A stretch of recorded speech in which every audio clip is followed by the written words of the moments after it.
Well, welcome.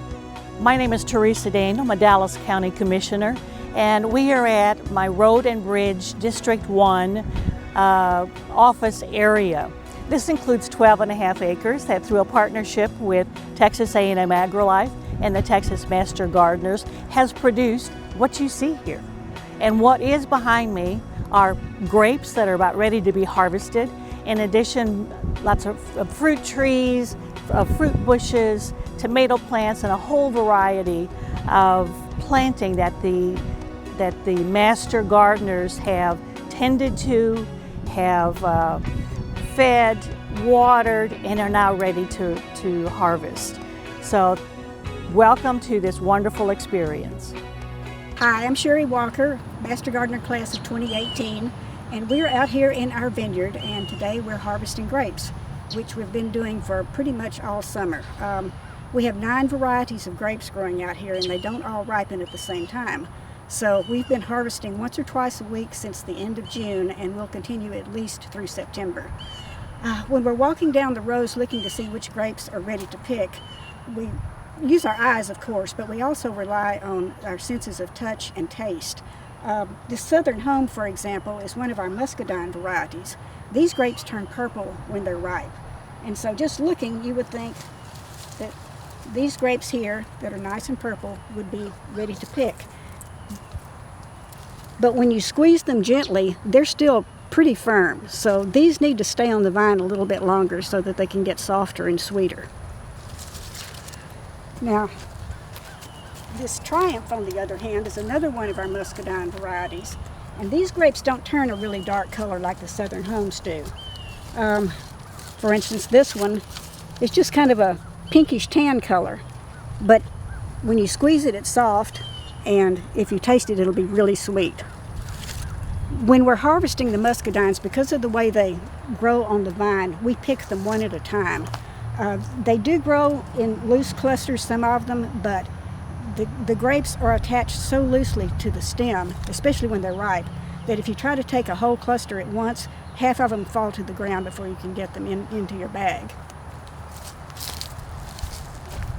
This is a Miss Blanc, one of our white grapes. Now, white grapes are a real challenge because they don't change color when they ripen, they stay green.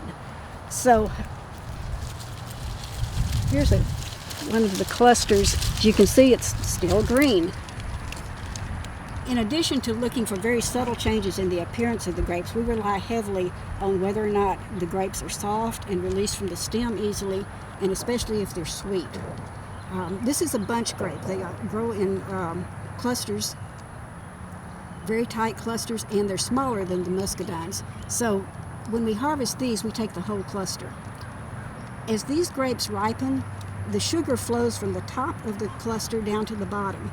So if you want to get a grape and taste for sweetness, it's best to get one from the bottom of the cluster. If it's sweet, then you can pretty well know that the rest of the grapes in that cluster are sweet as well. This is a Lamanto, another one of our bunch grapes. Lamantos are easy because when they ripen, they turn purple. And unlike the Southern Home, when a Lamanto turns purple, it's probably ripe. Sometimes all of the grapes in a particular cluster don't ripen at the same time. If you have just one or two that aren't ripe, it's okay to go ahead and take it. But if you have several that aren't ripe, like this one, for instance, it's best to leave it until the next time because unlike a lot of fruits, grapes will not continue to ripen after they've been picked. This vineyard is a part of a 5-year trial that we're conducting for Texas A&M AgriLife. So we have to keep really detailed records of how much each vine produces. So we have a bag for each vine out there that's got the number of the vine and also the variety on it. That way when we get up to the shed to weigh them, we'll know which vine that particular bag of grapes goes to. So once we have several bags ready, one of us will take them up to the shed and so that they can be weighed, and we can also check the sugar content. And Ellen is going to tell you about that process. Hi, I'm Ellen Schwab. I'm a volunteer out here at Rowlett Road. And we bring the grapes up to the shed, and next we weigh them because for A&M we're doing the as Sherry said, the 5-year study, and we've got to know how many grapes each vine produces. So Sherry has put grapes in a bag, and we put it on the scales and measure. These are 9.6 ounces. We denote that on our log, and then we measure the sugar content with the refractometer. We only measure the sugar content for when we're going to make wine. That tells us the contents of the alcohol in the winemaking. In making grape jelly, we don't need to know the sugar content because we're adding sugar to the jams. So next we're going to put a few grapes into this bag, and we'll squish them up so we can get the juices going. We then get a few drops of the grape juice. We put it on the, what do you call it, Sherry? Refractometer. Refractometer, not a refrigerator, but a refractometer. There, I said it, Jeff. So then you hold it, you make sure you get drops on it and there's not any bubbles. You wait 30 seconds so it can stabilize, and then you look through it and it will tell you the sugar content. Now this one is only 11, and so in making wine we like to have it over 20, but for making jelly we don't need it. And then we make a note of it so that we can send the results to Texas A&M for the grape studies to know the sugar contents of the grapes. Once we've weighed all of the grapes and checked sugar content, the next step is to bag up, just in any bag we have, the like kinds of grapes that we're going to send home with people. We generally put all the muscadines together, and we put the purple bunch grapes together, and then we put the white grapes together. The muscadines and the purple bunch grapes we're going to send home, and people are going to take them off the stems, wash them, and then boil them to make juice so that we can later make jelly. The white grapes, we are hoping to make wine. We have never done that before, but we're going to try this year to make wine out of our white grapes because they really don't make good jelly. And those we just send home with people, and they take them off the stems and wash them, but then they freeze the whole grapes just by themselves, and then later on we'll thaw them and make wine out of them.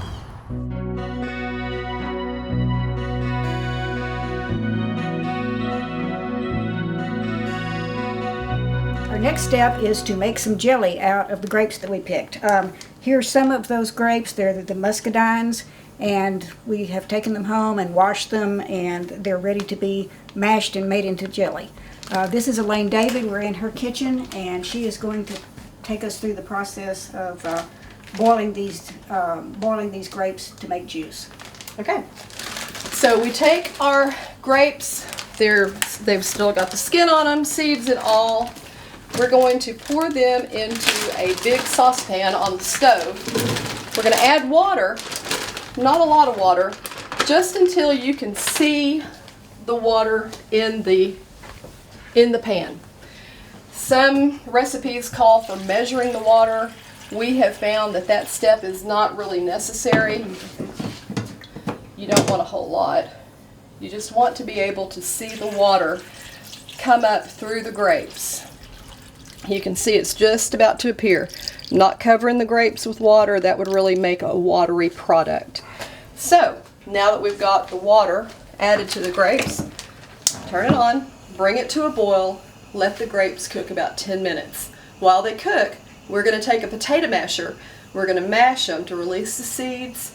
The skins will begin to split, and that will start to release the pulp and the beautiful color from the skins. So it took a little while for the water to come to a boil, but you can see that our grapes are boiling very steadily. There's a little bit of foam on top.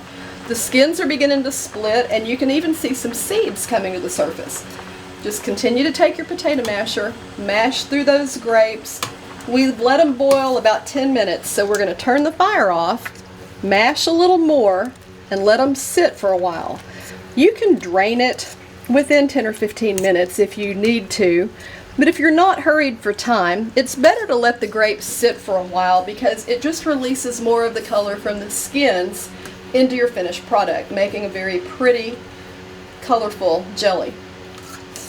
All right, we've cooked our grapes down, we've mashed them with the potato masher or whatever implement you like to use, and now we're going to strain them for the juice. We have used two different styles of strainer. One is homemade. We've taken a bowl, some skewers, and a colander, lined it with cheesecloth, and we're going to pour the cooked grapes into that. I have also inherited an old-timey strainer, a chamois. It's called a chamois strainer. It works great as well and doesn't have to be lined. It's a splattery process, so either protect your clothing or be prepared to get something on your shirt. So here we go. Just pour them in. Oh, that's cheating. Yeah, this is cheating, except I'm burning my thumbs. So yeah, please. We pour them in. The juice starts to run down through the cooked grapes, strained through the cheesecloth. Then I'll put some in the chamois strainer as well. You can see the process a little bit better in that. This is where it gets splattery. Here, I'm going to do this. I love this strainer. Okay. Seeds, skins, and all of it go right into the strainers, and then we just let them drip. If you have time to let it sit out and drip overnight, that's probably best. However, we have found that you get just about as much juice if they sit out for about 3 hours on your counter. You will be tempted to squeeze the juice or squeeze the fruit to get more juice out. If you want a clear, uncloudy product, resist the urge to squeeze the grapes because it will release sediment into the juice that will make your finished product cloudy and not as pretty. Don't squeeze.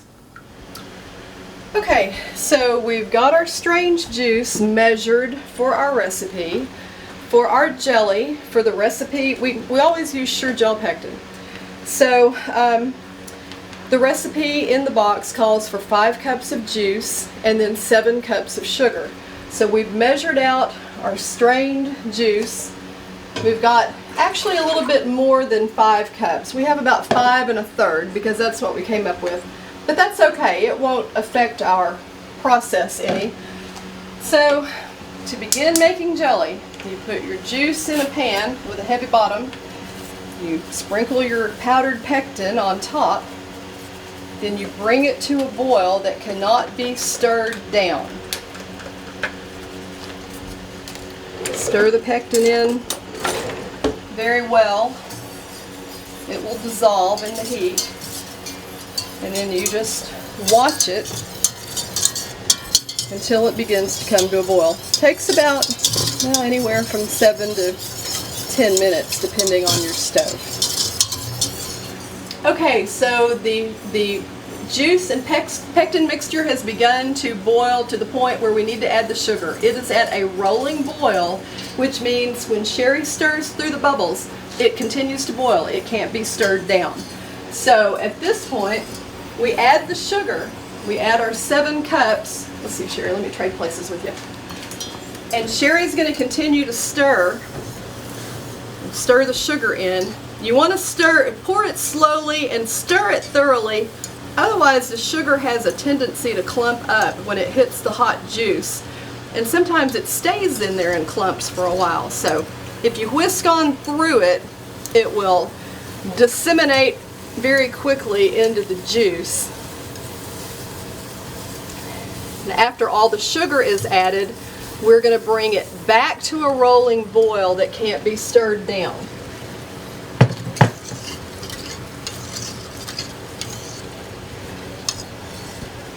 Okay, so Sherry has got the juice to the point where the sugar's been added. Of course, our pectin is in there. It is at a rolling boil that cannot be stirred down. So at this point, we need to time it for 1 minute. This is where it's handy to have an Echo Dot or Amazon Alexa, because we say, Alexa, set a timer for 1 minute, and she lets us know.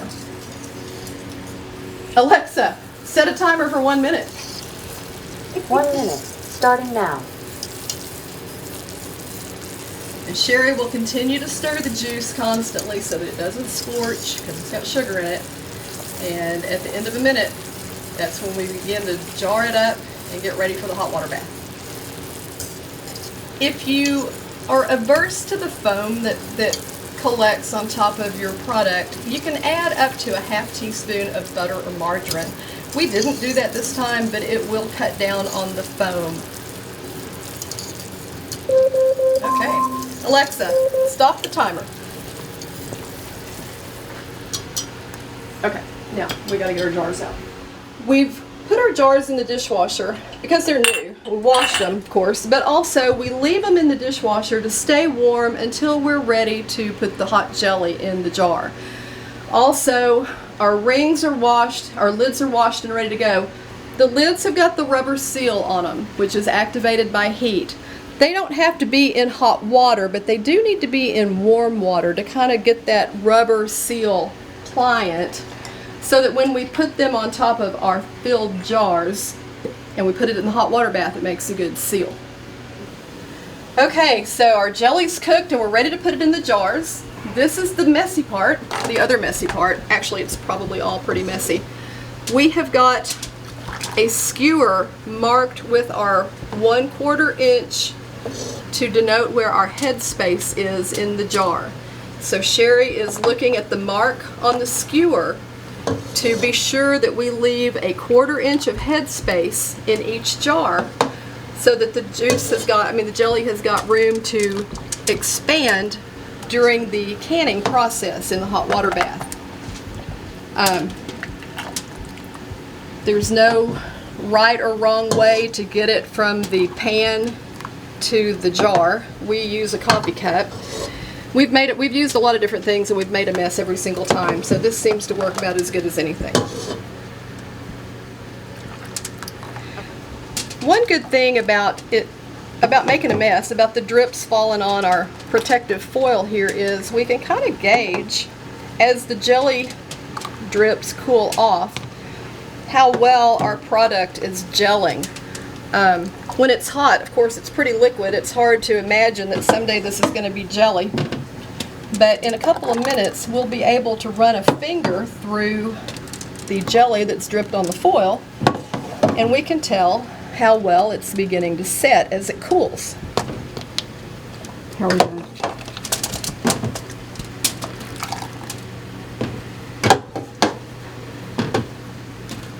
Can you see? No. All right, I think that's it. That's it. I think we've got one more big one. A big one? Here, let's move this one over here. At least one more big one and probably a little one too. Okay. Ready?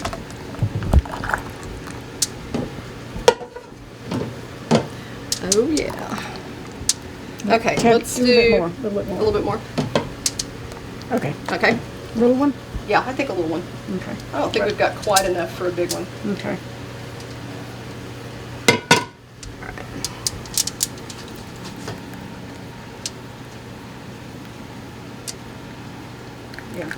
Okay, that has used up all our jelly. Now we're going to get our rings and lids. We'll skim off a little of the leftover foam just to make it pretty, and then we'll apply our warmed lids and our rings and get ready for the hot water canning bath. So real quickly, Sherry and I are going to take a wet paper towel each, and we're going to wipe off around the top edges of the jar and around the ring part here to get the jelly that I spilled off of the glass to create a good seal with our rubber lids when we get ready to put those on. I like to go back with my finger and kind of test it to make sure it doesn't still feel slippery.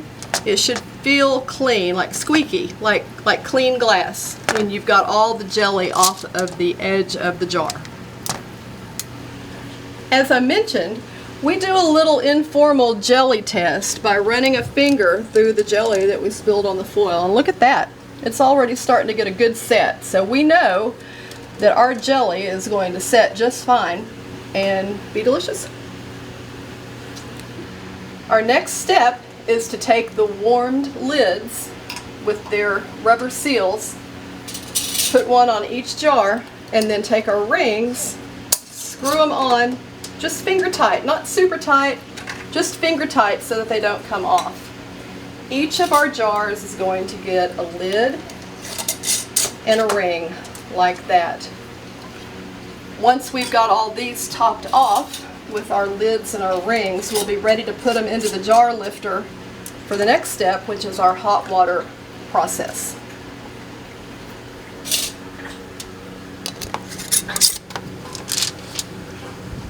Finally, we're at the point where we can put our finished jars into our lifter that's going to go down into our hot water to begin the processing. If you don't have one of these that goes in a big canning pot like this, you can buy an individual lifter, which is rubberized, and you would use this to lift your jars into the boiling water, set on a rack inside your pot, and then use it again to lift it out. We did that for quite a while, finally got smart, got one of these. So now we're just going to take each of our hot jars, put them on our lifter. We do about, let's see, we've got 2, 4, 6, 8. We've got about 9 of these. So we'll do 5 for the first boiling, and then we'll do the other 4. All this time our water has been getting ready in the background. Water has to be ready and boiling, and we need to have enough water in our container that our jars are covered up about 1.5 inches to 2 inches deep. Then we set a timer for 5 minutes and cover it and let it go. Alexa, set a timer for 5 minutes. 5 minutes, starting now.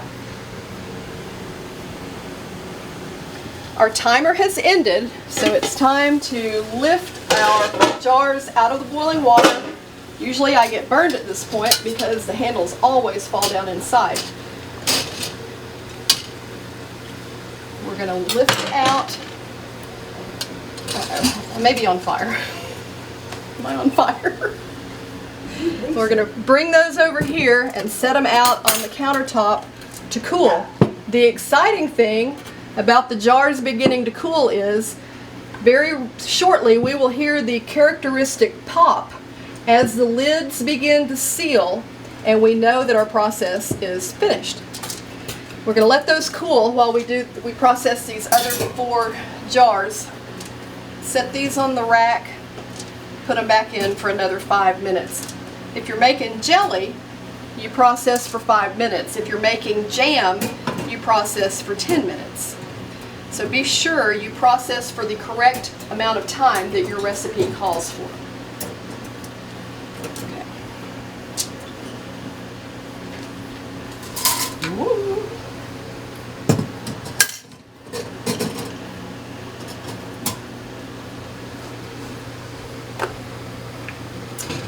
All right. Alexa, set a timer for 5 minutes.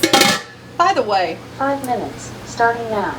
this is a specialty item. Not everybody has a pot this big in their kitchen paraphernalia. I inherited this from my husband's grandmother, but you can also buy the very same pot with the lifter inside the rack for $30 on Amazon. It's called a hot water canner or a hot water canning pot.